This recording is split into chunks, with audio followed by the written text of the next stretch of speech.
Dahil sa mga panahon, marapat lamang na ang bawat isa ay laging malinis ang puso't kalooban sa tuwing nakikipag-ipan sa Diyos, maging mabuti sa lahat ng oras, sa harapan ng kapwa-tao, higit sa harapan ng Diyos na makapangyarihan sa lahat. Naway marami na kayong nabahaginan aking mga anak ng mga katagang pagsisisi at tuluyang talikuran ng kanilang mga kasalanan ng mga kapwa-tao ninyo sa mundong ito.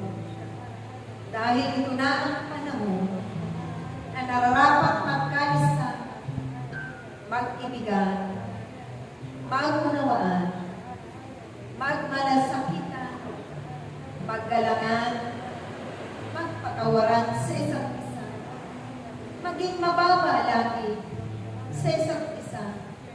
Dahil ito ang kalooban ng Diyos kung bakit nagaganap at pinahintulutan niya ang mga bagay na mga nangyayari sa hinaharap.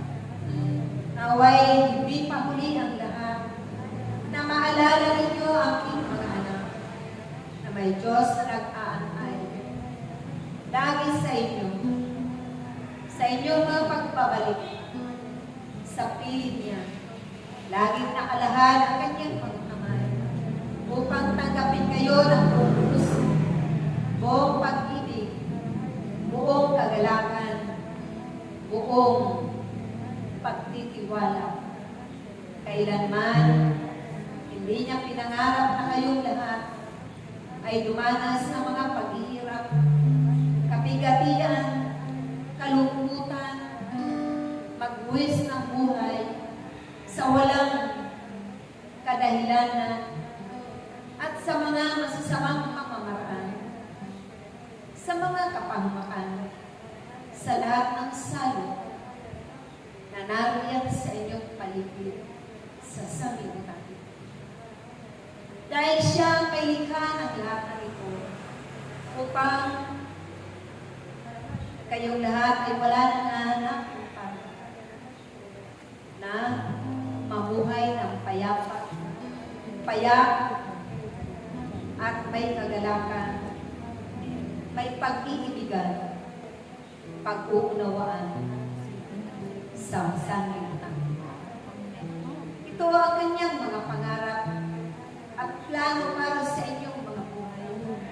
Subalit, karamihan sa kanyang mga nilikha ay naging masusubay, lumayo sa kanyang tingin at tumalikod ng tuluyan hanggang sa nalugmok sa mga kasalanan. Kaya't aking mga anak, iwasan nawa ninyo sa sanlibutan ito ang mga mapaanyaya upang kayo ay magkasala pang muli. Iwasan ninyo na kayo ay magkabaha-bahagi, na kayo ay hindi magkakaunawaan, na kayo ay hindi mag-iibigan, na kayo ay hindi maggagalangan at magpapatawaran. Dahil ang lahat ng ito, kapag wala ito sa inyong mga puso't kalooban at hindi na pagsumikapan ng bawat isa, may bahagi at isa pa buhay nito na mabubuting bagay na nagmumula sa Diyos. Walang kabuluhan.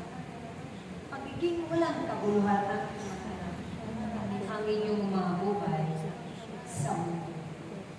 Kaya hangarin ninyo magkaroon ng kabuluhan ang inyong mga ginagawa, ang inyong mga hangarin, ang inyong mga pangarap, katuwang at kasama sa mga pangarap na iyon ang Diyos na makapangyarihan sa mga.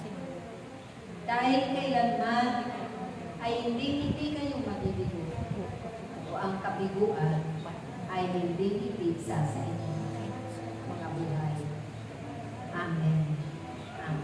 Praise Yahweh.